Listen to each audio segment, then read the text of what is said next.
पूछता है भारत को presenting MDH Kashmiri Image powered by Mario, co-powered by Director LIG।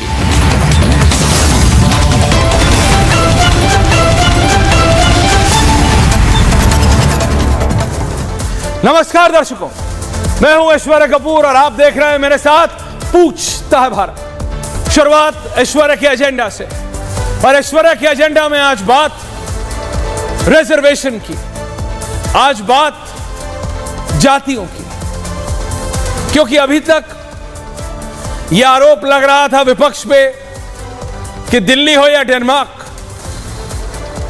समझ रहे हैं आप, नई दिल्ली हो या न्यूयॉर्क, राहुल गांधी को हर जगह जाति ही सुनाई देता है। यह आरोप बीजेपी भी लगा रही थी राहुल गांधी पे कि भाई ये क्या है, ये विदेश में जाके जातियों की बात करते हैं, विदेश में जाके मदद मांगते हैं। लेकिन रिजर्वेशन की बात आज किसी और ने नहीं बल्कि प्रधानमंत्री मोदी ने की है, और प्रधानमंत्री मोदी ने कहा है कि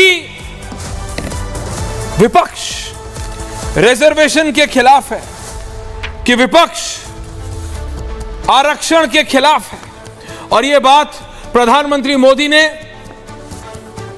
साफ तौर से कही जब यह कह रहे थे कि कांग्रेस का हर प्रधानमंत्री, ना एक ना दो, ना मनमोहन सिंह ना नरसिम्हा राव साहब, चाचा नेहरू से लेके इंदिरा गांधी तक और राजीव गांधी से लेके मनमोहन सिंह तक, नरेंद्र मोदी ने कहा कि कांग्रेस का हर प्रधानमंत्री आरक्षण विरोधी रहा है।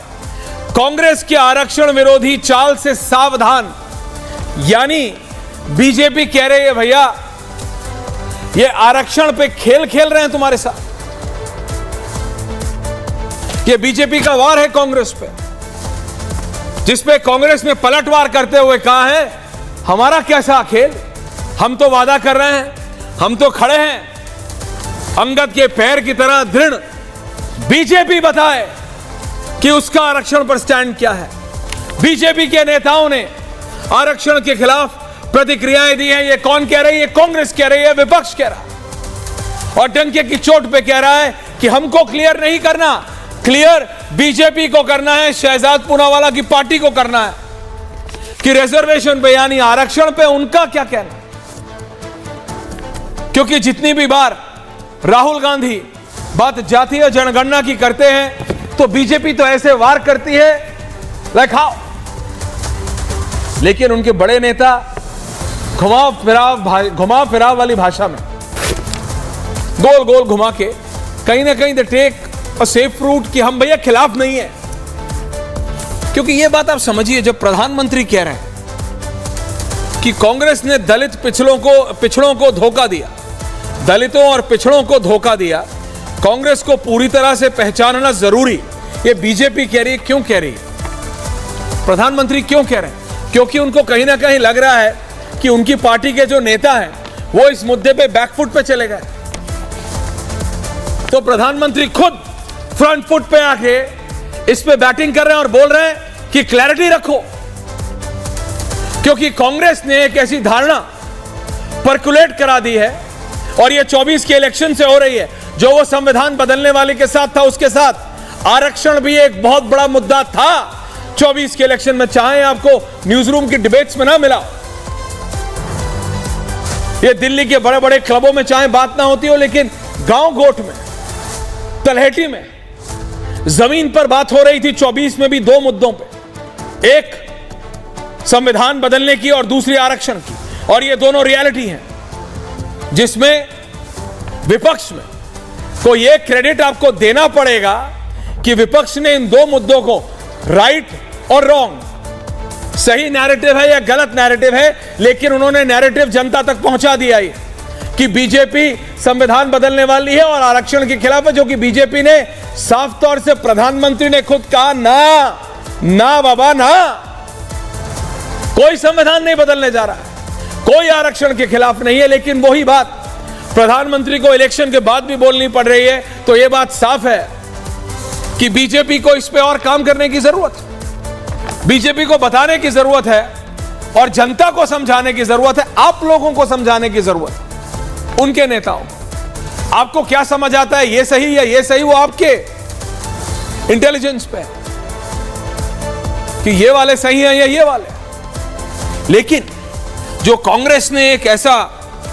धारणा बनाने की पूरी कोशिश की थी कि बीजेपी आरक्षण के खिलाफ है, बीजेपी तो जानबूझ के इसीलिए जातीय जनगणना नहीं होने दे रही, बीजेपी आप समझिए जातियों के खिलाफ है, आरक्षण के खिलाफ है, और हम यानी कांग्रेस ही तो एक ऐसी पार्टी है जो कि आरक्षण के साथ है और हम हमेशा ये होने नहीं दें। तो प्रधानमंत्री ने कुछ चीजें फैक्ट्स रखी हैं जो अभी शहजाद आके बोलेंगे और कांग्रेस के प्रवक्ता अपनी बात करेंगे। तो प्रधानमंत्री ने कहा, ओमकारेश्वर जी, कि भैया साल 1961 1961 पंडित जवाहरलाल नेहरू AKA चाचा नेहरू आरक्षण पसंद नहीं करते। ये किसने कहा? उन्होंने कहा। साल 1980 स्वर्गीय इंदिरा गांधी जी, OBC आरक्षण पर रोक हो, किसने कहा? इंदिरा गांधी ने कहा। आप समझिए, साल 1985 स्वर्गीय राजीव गांधी आरक्षण का विरोध, साल 2024 राहुल गांधी आरक्षण खत्म की सोचेंगे। ये सब होता है, लेकिन फिर भी कांग्रेस अगर ये चीज जमीन पर गांव गोड़ तक ये पहुंचाने में सक्षम हो जाती है कि प्रधानमंत्री मोदी और उनकी भाजपा और उनकी पार्टी आरक्षण के खिलाफ है, जबकि प्रधानमंत्री मोदी ने खुद डंके की चोट पे रहे बोला कि हम आरक्षण के खिलाफ नहीं हैं, उसके बाद तो कुछ तो है। चाहे वो फॉल्स नैरेटिव ही, गलत नैरेटिव ही फैला रहे हैं, लेकिन ऐसा फैला रहे हैं कि बीजेपी को काउंटर सही तरीके से करना पड़ा, क्योंकि जो फैक्ट्स है वो तो हैं। 1961 में जवाहरलाल नेहरू ने क्या कहा, 80 में इंदिरा जी ने क्या कहा, 85 में राजीव जी ने क्या कहा, 24 में माननीय राहुल जी ने क्या कहा, ये सब आपके सामने है। लेकिन फिर भी आरक्षण के खिलाफ कौन है? ये लोग कहते हैं नरेंद्र मोदी, बीजेपी। तो डिसाइड आपको करना है। The special report and then we debate. Special report. We will think of scrapping reservations when India is a fair place. And India is not a fair place. America में राहुल के आरक्षण विरोधी बोल ने अब चुनाव में अपने साइड इफेक्ट दिखाना शुरू कर दिया। कभी बीजेपी के खिलाफ जिस हथियार को कांग्रेस इस्तेमाल कर रही थी वो उन्हीं के गले की फांस बन रहा है। लेकिन पीएम मोदी ने आरक्षण पर कांग्रेस की बखिया उधेड़ दी। कांग्रेस के शाही परिवार से जो भी प्रधानमंत्री बना उसने हमेशा आरक्षण का विरोध किया है। कांग्रेस के शाही खानदान की चौथी पीढ़ी भी आरक्षण को हटाने की बात कर रही है। आपको कांग्रेस की आरक्षण विरोधी चालों से सावधान रहना है। राहुल गांधी कभी आरक्षण के 50% कैप को बढ़ाने की मांग करते हैं तो कभी संस्थाओं में रेलवे में जाति तलाशने, लेकिन आरक्षण पर अमेरिका में राहुल के दिल की बात जुबान पर आ गई, जिससे सैकड़ों सवाल खड़े हो गए। We will think of scrapping reservations when India is a fair place. And India is not a fair place. ऐसे में सवाल ये कि क्या कांग्रेस के लिए आरक्षण पर आवाज उठाना सिर्फ वोट बैंक साधना है? सवाल ये भी है कि देश में 60 साल कांग्रेस का शासन रहा, ऐसे में अपने हिसाब से आरक्षण क्यों लागू नहीं किया? और सबसे बड़ा सवाल ये है कि राहुल के आरक्षण विरोधी बयान से चुनाव में कांग्रेस को नुकसान होगा। पूछता है भारत। जी हाँ, पूछता है भारत। रत्नाकर त्रिपाठी जी, कर लीजिए मुंह साफ, क्योंकि जरूरत है। वो कांग्रेस जो बिल्कुल ऑफेंसिव पे थी 24 के इलेक्शन में कि अरे ये बीजेपी आरक्षण के खिलाफ है, आरक्षण हटा देगी, आपके नेता जाके 7 समंदर पार राहुल गांधी जाके बोलते हैं और अखिलेश यादव चुप रहते हैं। अनुराग भदौरिया, रत्नाकर त्रिपाठी जाके बोलते हैं राहुल गांधी कि हम सही समय पे आरक्षण खत्म करने की सोचेंगे, और आप कहते हैं कि बीजेपी और नरेंद्र मोदी आरक्षण के खिलाफ है। रत्नाकर त्रिपाठी, क्या सुना नहीं आपने राहुल गांधी को? अपने नेता को तो सुनते ही होंगे कम से कम। सुना ऐश्वर्य जी, मैंने एकदम सुना। आपने एकदम बीजेपी की तरह बोलना चालू किया। 61 से चालू किए 2024 तक आ गए। आप पूरा 63 साल का डाटा आप लेते आए, आपको बधाई हो। क्या कहा राहुल गांधी ने कि जब वो एक निष्पक्ष स्थान होगा तब, अभी निष्पक्ष नहीं है। निष्पक्ष स्थान तब कब होता है? जब एक दूसरे के प्रति पक्षपात ना हो, और आरक्षण का तो मूल आधार ही है कि पक्षपात होता है, इसलिए नहीं हुआ। तो अगर आप बताइए सारा समाज सम की अवस्था में हो जाएगा तो आरक्षण अपने आप रहेगा नहीं रहेगा, आप जानते हैं। सभी अगर एक लेवल पे आ जाएंगे, एक जैसा व्यवहार करेंगे, एक जैसी तनख्वाह पाएंगे, एक जैसी अपॉर्चुनिटी पाएंगे, तो आरक्षण का क्या मतलब है? उन्होंने इस बात को कहा। हमारे यहां तो यह है नहीं, आपके यहां भी नहीं है। आप मुझे बताइए, आपने कितने लोग को आरक्षण दिया है? आप बता सकते हैं? आपके यहां आरक्षण नहीं लागू है, और आरक्षण तो खत्म कर रही है भारतीय जनता पार्टी। पूरी की पूरी नौकरियों की वैकेंसी नहीं निकालती है, वैकालती ही नहीं, और रखती क्या है? मल्टीटास्किंग स्टाफ, MTS, जो झाड़ू भी लगा सकता है और एनेस्थीसिया भी दे सकता है। और मल्टीटास्किंग में क्या उन्होंने लगाया है? आरक्षण है? नहीं है। पूरी की पूरी इन्होंने सारी की सारी इंडस्ट्री बेच दी प्राइवेट प्लेयर्स को। क्या प्राइवेट जगह पे आरक्षण है? नहीं है। तो आरक्षण खत्म कौन कर रहा है? जो एक आनुपातिक आरक्षण मिलता था उसे खत्म तो बीजेपी कर रही है। ठीक है, अगर बीजेपी को लगता है कि कांग्रेस विरोध में है आरक्षण के, तो मैं आज कहता हूं, आपके पैनल पे जो बीजेपी के प्रवक्ता बोलते हैं, यहां पे बैठे हैं, वो एक हफ्ते के अंदर जितनी वैकेंसी है, 1,71,755 वैकेंसी, तो सिर्फ, रुक जाइए ऐश्वर्य जी, भागिए मत, खाली आपात सेवाओं की है रेलवे में, वही निकाल देना, कांग्रेस के मुंह पे तमाचा पड़ जाए। अच्छा? ये हवाई बातें करना, आपको कांग्रेस के मुंह पे तमाचा मरवाने का बहुत शौक है, तो एक जरा सवाल का जवाब दे दीजिए रत्नाकर त्रिपाठी जी, क्योंकि मेरे को इस तरीके का कोई शौक नहीं कि यही बात जो राहुल गांधी 7 समंदर पार जाके कहते हैं और रत्नाकर त्रिपाठी को काशी में बैठे हुए बिल्कुल सही लगती है। तो मोहन भागवत ने क्या कहा था जो पूरी कांग्रेस बिल्कुल मतलब बिल्कुल बिलक उठी थी? क्या कहा था मोहन भागवत ने? कि सही समय पर सही, नहीं, क्या कहा था मोहन भागवत ने? जवाब दीजिएगा अभी। मैं बता रहा हूं। नहीं, अब आप मत भागिएगा, मैं तो कुर्सी में बैठा हूं। अरे सरकार, आप सुनना नहीं चाह रहे? बोल दीजिए, जल्दी बोलिए। मोहन भागवत ने बिहार के चुनाव में कहा था अभी आरक्षण के इवैल्यूएशन की जरूरत है, उसके रिव्यू की जरूरत है। मोहन भागवत ने कहा था क्या? जब भारतीय समाज समानता को आ जाए तब हो। और आप बता रहे हैं कि बाहर क्या कहा? अरे नरेंद्र मोदी ने तो विदेश में जाकर कहा कि 2014 के पहले जो भारत भूमि में पैदा होता था वो कहता, अरे बाप रे, मैं कहां फंस गया, मैं किस जगह पर पैदा हो गया। आपको शर्म आती है क्या? आप तो 2014 के पहले पैदा हुए होंगे। आपने कितनी बार इस बात को कहा? आपको लगता है कि मैं 14 के बाद पैदा हुआ था? क्योंकि वो आपके खिलाफ। बहुत अच्छी बात है। ठीक है, ओके, आप बताइए ना, आपको शर्मिंदगी होती है? शहजाद, आप तो 2000 पहले की बताइए, 10 साल। देखिए, मेरे को शर्मिंदगी तब होती है, मैं आपसे बहस नहीं कर रहा हूं शहजाद, लेकिन जब हमारा कोई नेता और नेता प्रतिपक्ष अंग्रेजों से जाके, गोरों से जाके देश में डेमोक्रेसी बचाने की बात करता है। Thank you very much. आप और मैं बैठ के आराम से डिबेट करेंगे। शहजाद जवाब दे रहे, BJP is counter for all the 4 politicians. Deepak ji आ रहा हूं, ओंकारेश्वर जी आ रहा हूं। देखिए ऐश्वर्य जी, मैंने सबकी बातों को बिल्कुल ध्यान से सुना। एक बोला, उम्मीद है कि मेरी भी बात को ध्यान से सुना जाएगा। पहले तो आदरणीय अखिलेश यादव जी एक निजी समाचार चैनल के कार्यक्रम में जब वो थे, तब उनसे पूछा गया कि राहुल गांधी के इस विदेशी धरती पर दिए गए बयान पर, जिस पर बहन मायावती भी बोली है कि आरक्षण समाप्त होगा कंडीशन कैविएट लगाकर, क्या उससे सहमत है? तो उस पर आदरणीय अखिलेश यादव जी ने स्पष्ट शब्दों में कहा कि मैं इस पहली पंक्ति से इत्तेफाक नहीं रखता। तो मैं तो उनका शुक्रिया अदा करता हूं, क्योंकि कांग्रेस पार्टी तो अभी भी चोट, डंके की चोट पर कह रही है कि राहुल गांधी ने जो बोला है बिल्कुल सही बोला। और अगर ये बात है तो आइए टेस्ट करते हैं। अभी नेशनल कॉन्फ्रेंस ने कहा है कि जो वाल्मीकि, गुजर, बकरवाल समाज को पहली बार आरक्षण मनमोहन सिंह नहीं, मोदी जी के जमाने में मिला है, जब 370-35 से हटाया गया है, तो क्या अब जब वो वकालत करते हैं कि वो आरक्षण छीन लेंगे 370 लागू करके, तो वहां पर क्या समानता आ चुकी है, इसलिए वो वहां के समाज का जो आरक्षण, वाल्मीकि समाज का आरक्षण छीनना चाहते हैं? दूसरी बात, हाथ कंगन को आरसी क्या, पढ़े लिखे को फारसी क्या? एक आपकी हरियाणा में दलित की बेटी है कुमारी शैलजा, उनको घोषित कर दीजिए कि आप मुख्यमंत्री पद का दावेदार उनको बनाएंगे। वो तो कह रही है मुझे चुनाव लड़ने दो, तो राहुल गांधी की टीम बोलती है how dare you.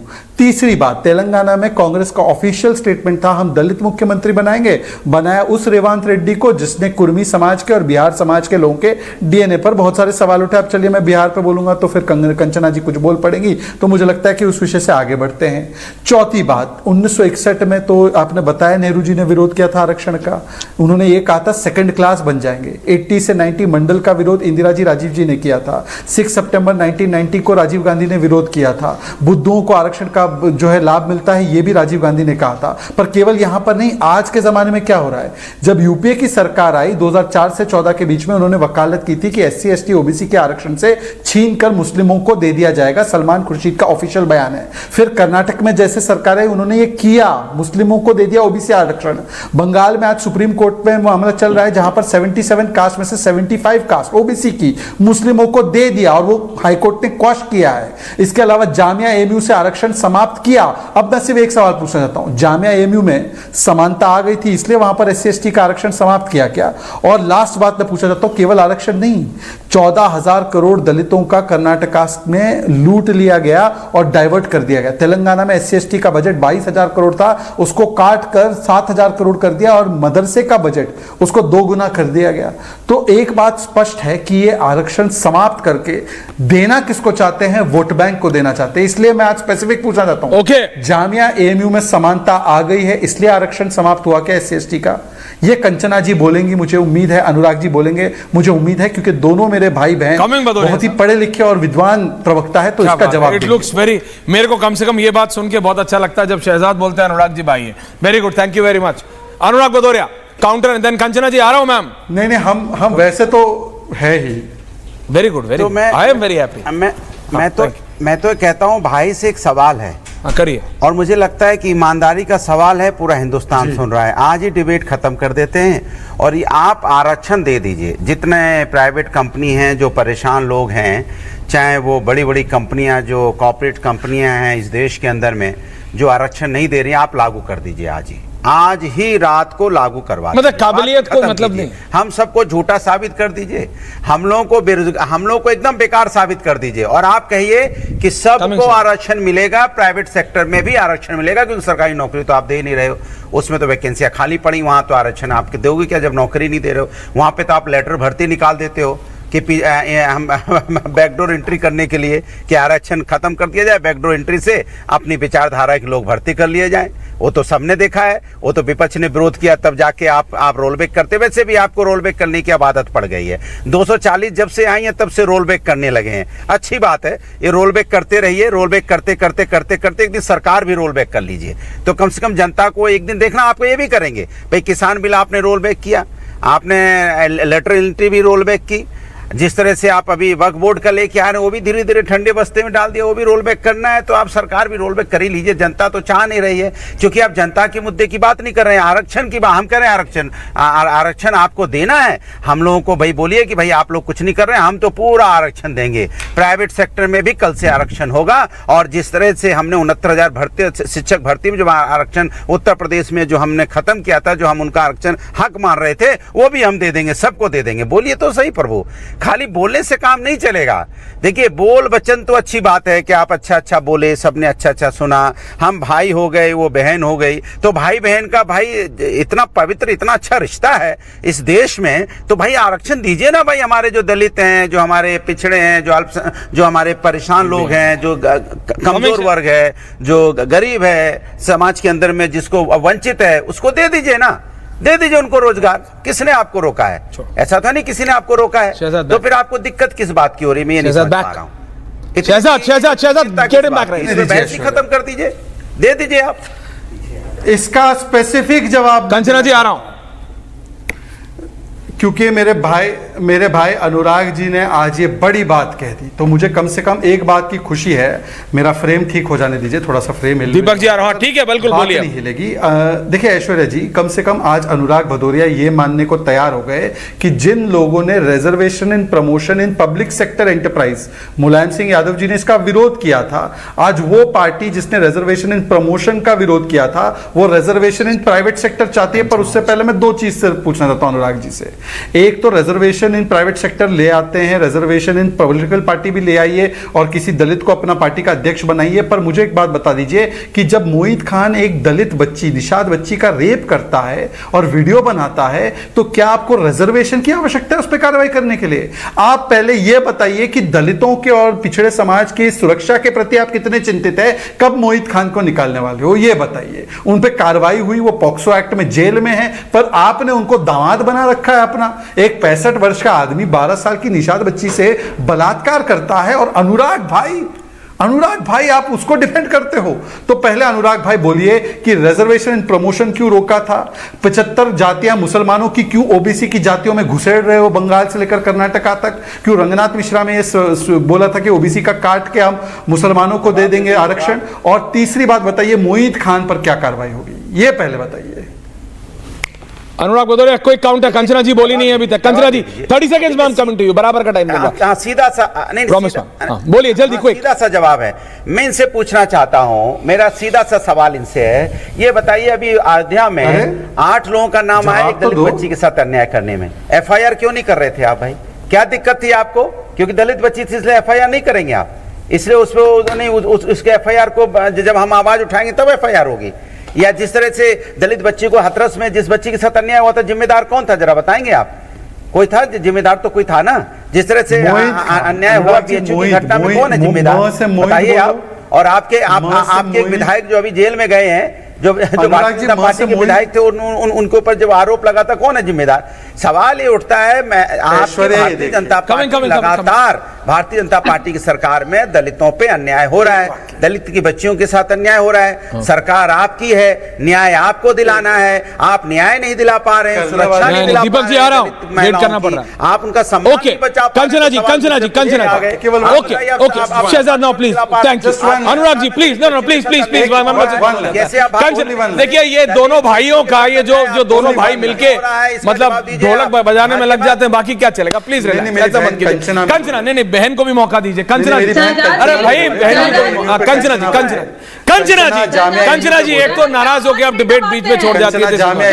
Thank you Kanchana ji. 3 people on है। शहजाद जी बहन का आवाज नहीं दबाते हैं, सुन लीजिए बहन को भी प्रेम से, और थोड़ा सा आपको सुनाना भी चाहती हूँ मैं। और आप तो खबरों से वाकिफ रहते हैं शहजाद जी, आप तो खबरों से वाकिफ रहते हैं। आज ही सुप्रीम कोर्ट में एक सुनवाई थी, आरजेडी ने जो पिटीशन डाला था 65% बढ़े हुए आरक्षण को लेकर, जिसको आपने रुकवा दिया, जिसको आप चाहते ही नहीं कि लागू हो, उसी को लेकर एक सुनवाई थी। और सर इतना ही नहीं, झारखंड असेंबली ने 14% से 27% आरक्षण बढ़ाकर जो ओबीसी का किया था, गवर्नमेंट के माध्यम से आपने उसको लागू नहीं होने दिया। ये तो आपका चेहरा है सर जी। और तीसरा मोस्ट इंपोर्टेंट वन, 69,000 शिक्षक भर्ती में जब Lucknow bench Allahabad high court की आपको फटकार लगाई योगी आदित्यनाथ जी का कि न्यू लिस्ट निकालिए, मेरिट लिस्ट कहाँ है सर जी? आपने 4 साल से ओबीसी के बच्चों को सड़क पर उनको पीटा है, उनको बारिश में भिगोया है, ठंड में वो सड़क पर सोए हैं। ये तो आपने ओबीसी के बच्चों के हाल कर रखी है। और थोड़ा सा क्योंकि नेहरू इंदिरा की हिस्ट्री की बात हो रही तो मैं उसमें भी चली जाती हूँ। याद है आपको 1978 में? याद तो होगा नहीं, तब आप नहीं थे, लेकिन हो सके पढ़े हो कि जब कर्पूरी ठाकुर जी 26% रिजर्वेशन मॉडल दिए थे बिहार में, जनसंघ ने सपोर्ट खींच लिया था और गंदी गाली दी थी। ये आरक्षण कहां से आई आगे मैं नहीं बोलूंगी, इतनी गंदी गाली जनसंघ ने दी थी। और इतना ही नहीं, आपको तो और क्रेडिट देना चाहिए कि जब वीपी सिंह जी ने आरक्षण दिया, दीपक जी आ रहा हूं, ओमकारेश्वर जी आ रहा हूं, 27%, तो बीजेपी ने सपोर्ट खींच लिया गवर्नमेंट से, जो बाहर से सपोर्ट कर रही थी। सर जी इतने तो कारनामे हैं आपके। और मोस्ट इंपोर्टेंट और एक कि 2 आरक्षण, 2 मंडल कमीशन के 2 अनुशंसा लागू हुई है रिकमेंडेशन, एक 1990 में और एक यूपीए 2 में। सर जो बाकी आरक्षण कि जो मंडल कमीशन की अनुशंसाएं है ना, आप क्यों नहीं लागू कर देते? और जामिया, और मैं एमओपी तो जरूर बोलूंगी, और उसमें मैं एक और ऐड करना चाहूंगी, नेशनल जो ट्राइबल यूनिवर्सिटी अमरकंटक में बना है यूपीए 2 की सरकार में, सर 1-2 यूनिवर्सिटी आप भी बना देते, जामिया जैसे, जेएनयू जैसे, एएमयू जैसे, अमरकंटक यूनिवर्सिटी जैसे। आपने तो कुछ बनाया नहीं है, तो कम से कम आप ही आरक्षण, हम तो मांग ही कर रहे हैं, दीपक दादा को भी लाइए, मांग कर रहे हैं। ओके कंचना जी, होना चाहिए, आपकी सरकार दे दीजिए। ओके, क्यों नहीं दिया 10 साल में? Shehzad counter and then Deepak ji and Omkareshwar ji. Okay Shehzad counter. देखिए देखिए, सबसे पहले तो मेरी बहन को ये पता होना चाहिए कि जिस रेट पे इस देश में आज यूनिवर्सिटी बन रहे हैं, हर 2 हफ्ते में एक नई यूनिवर्सिटी बन रही है। पहली बार जो सेंट्रली फंडेड ट्राइबल यूनिवर्सिटी की अनुशंसा दी गई है तेलंगाना में, वो हमारी सरकार ने ही दी है, परंतु वो छोड़ देते, विषय आज वो नहीं है। 2 विषय है, मैं आपसे केवल इतना पूछना चाहता हूँ। आपने कर्पूरी ठाकुर जी के विषय में बोला, उनको भारत रत्न तो हमने दिया। आप कोट करके बताइए कि जनसंघ के किस व्यक्ति ने क्या गाली दी। मैं आपको कोट करके बता रहा हूं कि आरक्षण के विषय में बुद्धों को मिल जाएगा। ये राजीव गांधी का कोटेड इंटरव्यू है, कोटेड स्टेटमेंट एंड लेटर है नेहरू जी का कि किस प्रकार से उन्होंने बोला कि 2nd क्लास को मिल जाएगा। पर तीसरी बात मैं पूछना चाहता हूं आपसे केवल एक ही चीज। देखिए कैसा एम फैक्टर आ जाता है तो एम से मौन हो जाते हैं। मैंने एक स्पेसिफिक सवाल पूछा कि ओबीसी कोटे में से काट कर देना, 77 कास्ट वेस्ट बंगाल में आइडेंटिफाई होती है ओबीसी की, 75 मुस्लिम। वो धर्म जो बोलता है कि हमारे यहाँ जाति में ऊंच नीच नहीं, अनुराग जी एक एक करके आपका रवैया है, और उसको हाईकोर्ट ने खारिज किया। उस पर एक शब्द नहीं बोल पा रहे हैं, एक शब्द नहीं बोल पा रहे हैं। मोहित खान पर एक शब्द नहीं बोल पा रहे हैं। क्या करना चाहते ये हैं? एम से मौन हो जाते हैं, एम से मोहित पर, एम से मुस्लिमों को ओबीसी का आरक्षण देने पर एम से मौन। बेचारे यहाँ पे ठंडी में बारिश में लाठी खाएंगे क्या? ओबीसी के नहीं, ओबीसी कोटा के लिए लाठी खाते रहेंगे क्या? अरे भाई, अपना बताइए ना, जो आरक्षण दिया गया है, आप चले जाते हैं 1980, 85, 90 देखिए मुझे लगा कि भाई बोलूंगा तो कम से कम भाई जैसा व्यवहार करेंगे, पर अनुराग जी रहे वही जो आप तक आप लेटर से भर्ती कर रहे थे। ऐश्वर्या जी मेरा बहुत हम जनता की आवाज है, जनता की सवाल पूछ रहे हैं कि आप चले जाते पीछे 80 में। आप जनता की आवाज है या आप गुंडों की आवाज है, वो तो समझ में आ गया है। आप जनता की आवाज है या गुंडों की आवाज है, वो समझ में आ चुका है। हर रोज एक पकड़ा जाता है समाजवादी, प्लीज रिलैक्स, एक लाल टोपी के काले कारनामे। प्लीज रिलैक्स, ये आप लोग पर्सनल कर लीजिएगा। Deepak ji and Omkareshwar, Shehzad I'll come back, Shehzad I'll come back. नहीं कर रहा हूं, मैंने पर्सनल किया भी नहीं। एक वाक्य, केवल एक वाक्य, बोलिए एक वाक्य बोलिए, रत्नाकर जी आ रहा हूं। ओनली वन, बोलिए एक वाक्य, बिना हस्तक्षेप के, बिना कोई हस्तक्षेप, बिना। अरे भाई अनुराग दादा, क्या हो गया इनको? मैं कंचना जी से एमयू के मुकाबले, ओके कंचना जी से, शहजाद एंड कंचना ऑनर, दीपक दादा आ रहा हूं, जस्ट जनता तक 30 मोर सेकंड्स। Thank you. एक वाक्य, हाँ बस एक वाक्य। Kanchana ji, high court of West Bengal ने बोला कि 75 कास्ट मुस्लिमों की जोड़ना 77 में, ये वोट बैंक के लिए किया गया, ये ओबीसी के साथ अन्याय था। आप टीएमसी से रिश्ता कब तोड़ोगे अगर आप ओबीसी के प्रति कटिबद्ध है? आप ओबीसी प्रधानमंत्री को गालियां बकते हैं, हर रोज बकते हैं, ठीक है बकिए, पर एक ममता बनर्जी अगर मुस्लिमों की 75 जातियां जोड़ दे तो उस पर कंचना यादव जी मौन, हाईकोर्ट के आदेश के बाद।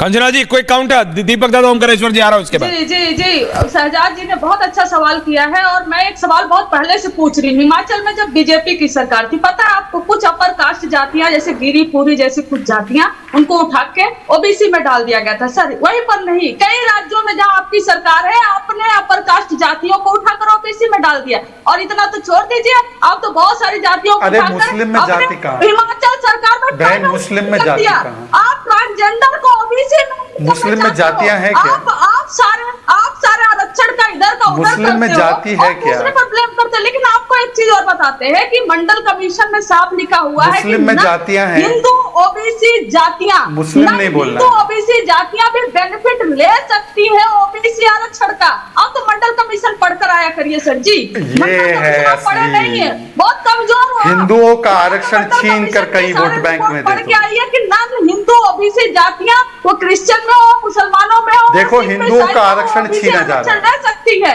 आप अपने एजेंडे पे चलते रहिए, प्रोपेगेंडा पे चलते रहिए। हकीकत ये कि Deepak Chaurasia, Omkareshwar Pandey, can I both of the senior journalist on air. आपने बीजेपी को सुना दादा, आरजेडी को सुना, कांग्रेस को सुना, सपा को सुना, आप दोनों को थोड़ा वेट करना पड़ा। मैं आप दोनों का व्यू पॉइंट जानना चाहता हूं एक एक करके। दीपक दादा first you and then Omkareshwar ji your counter दादा, एक एक करके। Thank you. देखिए, आरक्षण जो है इस समाज की एक हकीकत है और इस समाज की एक ज़रूरत है, ये हम सब जानते हैं। और उन लोगों को आरक्षण मिलना चाहिए जो वाकई समाज में निचली पंक्ति के हैं। लेकिन मैं सबसे पहले कंचना जी को याद दिलाना चाहता हूं कि कंचना जी जेपी आंदोलन से लालू जी निकले थे और उसी के बाद छात्र नेता से वो देश के राष्ट्रीय नेता बने। आपको याद होगा सिताब दियारा से जब जेपी ने अपना आंदोलन शुरू किया था तो उन्होंने सबसे पहला नारा दिया था जाति छोड़ो पवित्र धागा तोड़ो और फिर आगे बढ़ो। क्या कहा था? जाति छोड़ो, पवित्र धागा तोड़ो। और बचपन में मुझे याद है हम लोग पॉलिटिकल पार्टी के लिए स्लोगन्स लिखा करते थे। ऐसे ही छोटे से गांव में रहते थे तो पॉलिटिकल पार्टी वाले ले जाते थे, कभी बीजेपी और कांग्रेस ही होती थी मध्य प्रदेश में उस जमाने में। तो एक नारा हमारे यहाँ काफी लिखा होता था, उसमें था जात पर ना पात पर मोहर लगेगी हाथ पर। और मैं सिर्फ एक सवाल यहाँ पर पूछना चाहता हूँ आदरणीय रत्नाकर जी से। रत्नाकर जी, अगर इतना ज़्यादा प्यार है आरक्षण से तो फिर मंडल कमीशन की सिफारिशों का विरोध क्यों किया गया था? और साथ ही साथ मैं आपसे ये भी जानना चाहता हूँ और अपनी टिप्पणी के तौर पर ये भी कहना चाहूँगा ऐश्वर्या जी, राहुल गांधी, कांग्रेस और बाकियों को लगता है कि हिंदुत्व और राष्ट्रवाद की काट जो है जाति है, इसीलिए जाति को आगे बढ़ाया जा रहा है, इसीलिए जाति जनगणना की बात की जा रही है, आरक्षण के दायरे को बढ़ाने की बात की जा रही है, क्योंकि इसके पीछे वोट की पॉलिटिक्स है। उनको लगता है कि हिंदुत्व और राष्ट्रवाद को जाति से काटा जा सकता है। आंशिक फायदा उनको 2024 के चुनाव में मिला है। Omkareshwar Pandey ji, Omkareshwar ji sir, your view point. Shehzad ji, सरकारें जब बनाते हैं ना तो पिछले जो चुनाव के पहले के प्रचार के लिए जो ये सब इकट्ठे किए जाते हैं, किसने क्या बयान दिया था, किसने क्या कहा था, उसको रख के फिर काम किया जाता है। अगर वास्तव में आरक्षण के फेवर में आप हैं, आपकी पूरी सरकार है, भारतीय जनता पार्टी है, तो कांग्रेस तो अभी विपक्ष में है, वो अपने घोषणा पत्र में डाल रही है। आप कल ही कैबिनेट में ले आइए, इसको पास कर दीजिए। जब महिला आरक्षण 10 साल बाद होना है, उसको आपने पास कर दिया। 1 इलेक्शन 1 नेशन होना है, आपने कर दिया। तो इसमें देरी किस बात की है? तुरंत कर देना चाहिए। और जैसा कि अनुराग जी कह रहे थे, अब उन्होंने भी कहा, मैं जाहिर है विपक्ष जो है जनता की आवाज होता है, इसलिए मैं विपक्ष के साथ खड़ा होता हूं।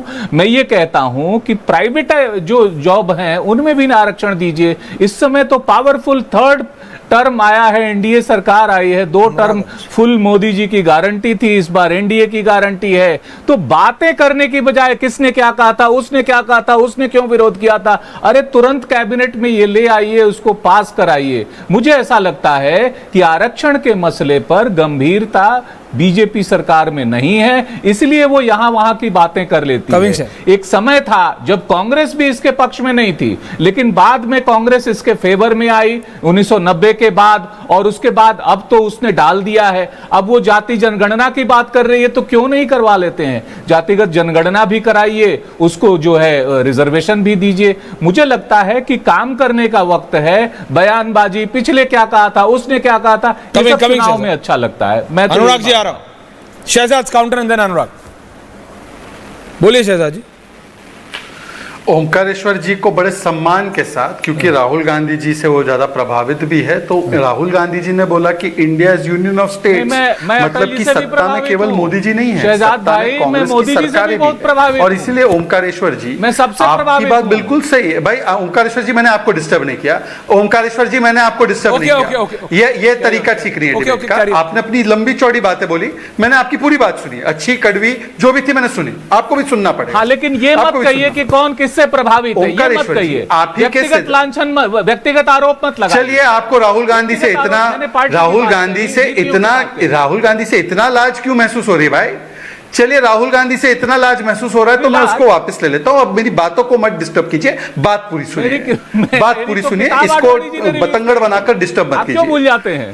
ओमकारेश्वर जी भाई, देखिए, अब मतलब इनको सुनना नहीं है, बस आकर कहना है। Shehzad, carry on please, carry on. आप बोलिए। ओके, आप बोलिए। ओमकारेश्वर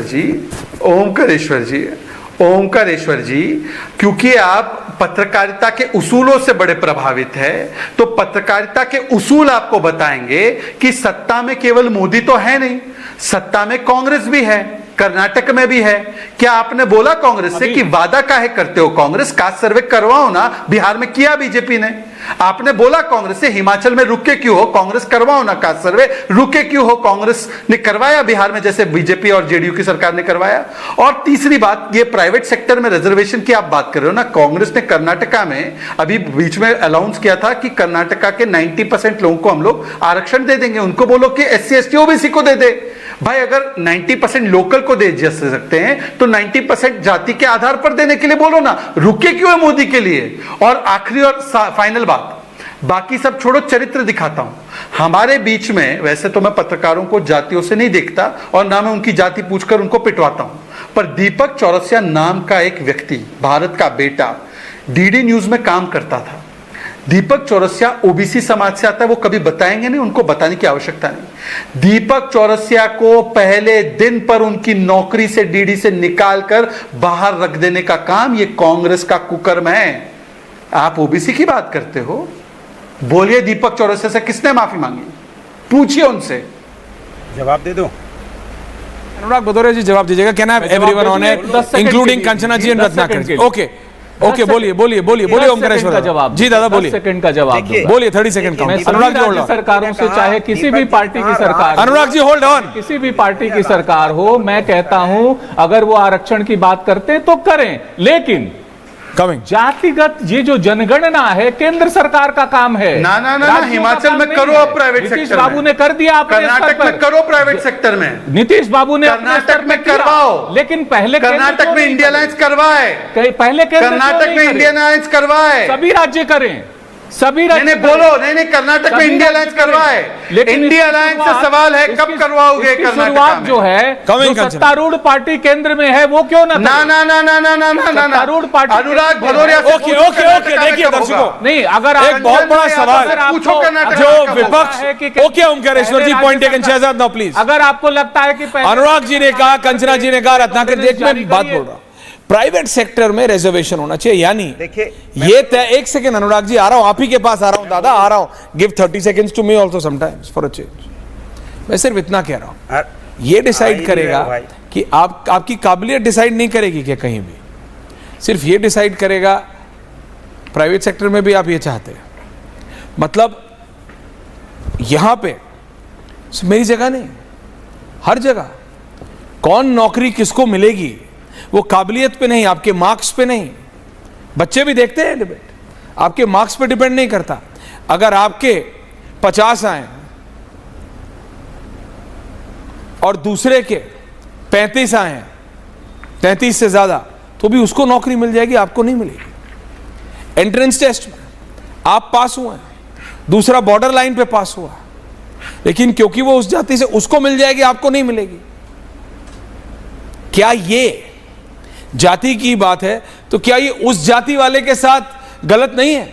उसकी क्या गलती है कि उसकी जाति वो है? जाति के भेदभाव हुआ है, बहुत ज्यादा हुआ है, बहुत ज्यादा हुआ है जातियों पे, मैं मना नहीं कर रहा हूं, तो क्या अब रिवर्स भेदभाव होगा? क्या अब रिवर्स भेदभाव करेंगे आप कि प्राइवेट नौकरी में? बीजेपी ने भी हरियाणा में कोशिश की, हरियाणा के इलेक्शन से पहले बीजेपी क्या बोल रही है, बीजेपी ने भी की, तो गुड़गांव में हलचल मच गई प्राइवेट कंपनीज में। दीपक दादा रियलिटी है, खट्टर साहब तब सीएम थे,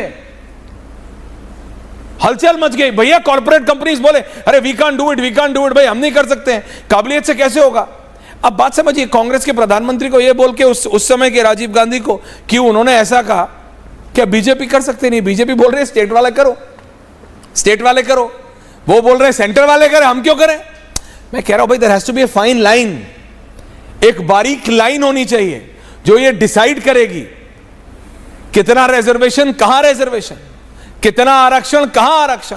मना नहीं कर रहा है कंचना जी कोई कि जाति के उस पर मतलब दुर्गति लोगों की नहीं की गई है, कई सदियों तक की गई, कई दशकों से हुई, पर इसका मतलब ये नहीं कि अब रिवर्स करेंगे आप। अनुराग भदौरिया बोलिए, I just wanted to put things in perspective. Anurag ji back on point. देखिए ओमकारेश्वर जी आ रहा हूं, एक बात बोली, शहजाद जी आ रहा हूं, राष्ट्रवाद का काट है, इंडिया अलायंस आरक्षण लेके आए, कर्नाटका का टाइम, राष्ट्रवाद का मतलब होता है कि जो लोग कर्नाटका का बताओ, प्राइवेट सेक्टर में कब ला रहे हो? सिख, ईसाई, अगर पिछड़े, नहीं आप तो जनता की आवाज हो, की जो लोग बात बीच में बोल रहे हैं, प्लीज मत कीजिए, वो हो जनता की आवाज। शहजाद जी बीच में नहीं, थैंक यू की बात करते हैं, नहीं जनता की आवाज के खिलाफ आवाज, जनता की आवाज है, बोलो। वो लोग राष्ट्रवाद की बात कर रहे हैं, वो राष्ट्र की बात होती है जो राष्ट्र के मुद्दों पे बात हो, किसानों के अधिकार की बात हो, महिलाओं के अधिकार की बात हो, यहाँ पे लोगों के अधिकार की बात हो, वो राष्ट्रवाद होता है। वो राष्ट्रवाद नहीं होता है कि चंद लोगों के हाथ में, आप 1% लोगों के हाथ में देश की संपत्ति, आप ज्यादा संपत्ति उनके हाथ में चली जाए, बाद बाकी लोग देखते रह जाएं। ये कर्नाटका में कब होगा का सर्वे? ये तो राष्ट्रवाद की बात ही नहीं करते। जब अंबानी की गाड़ी में बैठ के आपके नेता चलते थे तब तो आपको कभी दिक्कत नहीं होती थी। इनका विषय नहीं है, इनका अनुराग भदौरिया, राजनीति करना, धर्म मेरा ये डुअल फेस वाली राजनीति ये 2024 से भैया अभी नहीं चलेगी। आशीर्वाद दिया क्योंकि इन्होंने आपसे मेरा सवाल क्या था, जमीनों पे कब्जा हुआ, आप प्राइवेट सेक्टर में रिजर्वेशन चाहते हैं, आपको अंबानी अडानी से दिक्कत है? अंबानी के प्लेन में, अंबानी की गाड़ी में, अंबानी के यहाँ अडानी, आप क्या अंबानी अडानी करते रहते हैं? हम लोग, आप तो थोड़ा देख के बोलिए, आपके साथ दिक्कत, अरे आप तो देख के बोलिए कम से कम। नमस्कार, ये क्या बात? नहीं, आपको सच में नमस्कार साहब। 100 तस्वीरें दिखा दूं अभी, क्या ये क्या आप बोल रहे हैं? अंबानी अडानी आप करते रहते हैं हर चीज पे। आपके नेताओं की तस्वीरें निकालूं? आप क्या बोलने लायक है? अंबानी अडानी पे क्या कर रहे हैं आप? मैंने क्या प्लीज कम डाउन।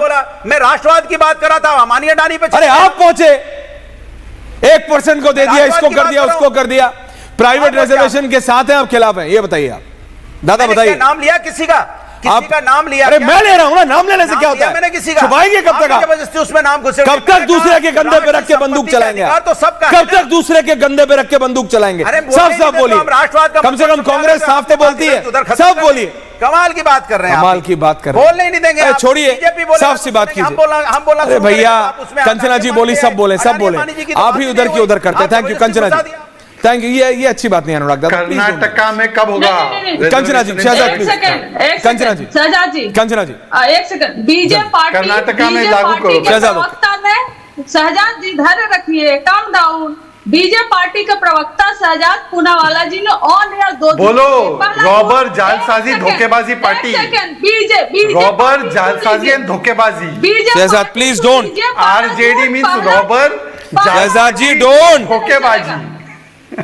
सुनिए, मैं भी वोटिंग याद कर सकती हूं, मुझे बीजेपी से बोल रहे हैं, कुछ बोल दूंगा तो BJP, okay? So listen me please.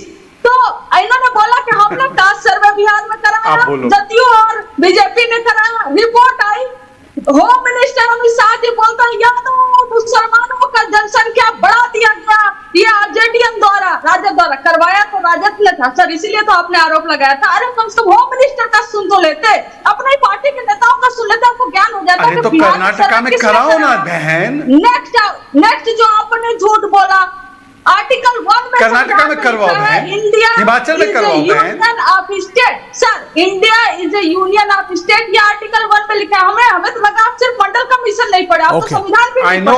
Okay, देखिए बात सुनिए, कैन हैव एवरीवन ऑन है, क्या लिखा, कैन हैव एवरीवन ऑन है, can have everyone on. Himachal and Karnataka. देखिए बात समझिए आप लोग, दीपक दादा, ना बीजेपी ना कांग्रेस, प्राइवेट में एक पार्टी मुझे जवाब दे दे।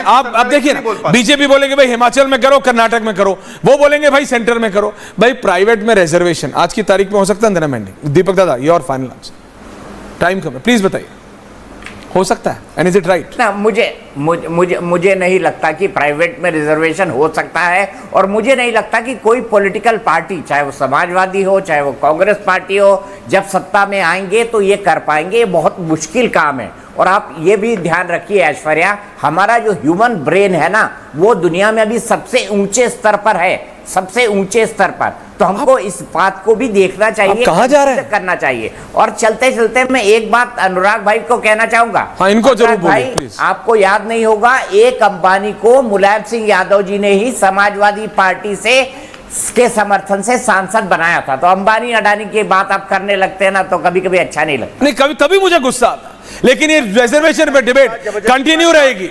मैंने तो बोला ही नहीं, गुस्सा किस बात पे आ गया? मैंने तो किसी का नाम नहीं लिया था। अरे बिना नाम लिए खेलना बंद करो, नाम लेके खेलो।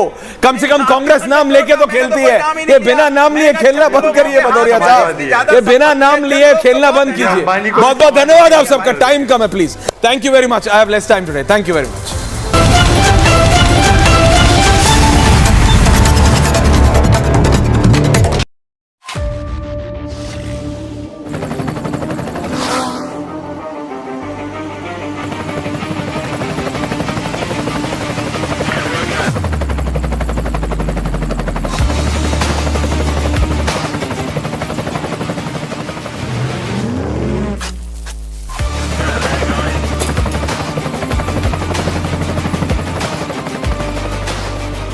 character, the taste of success.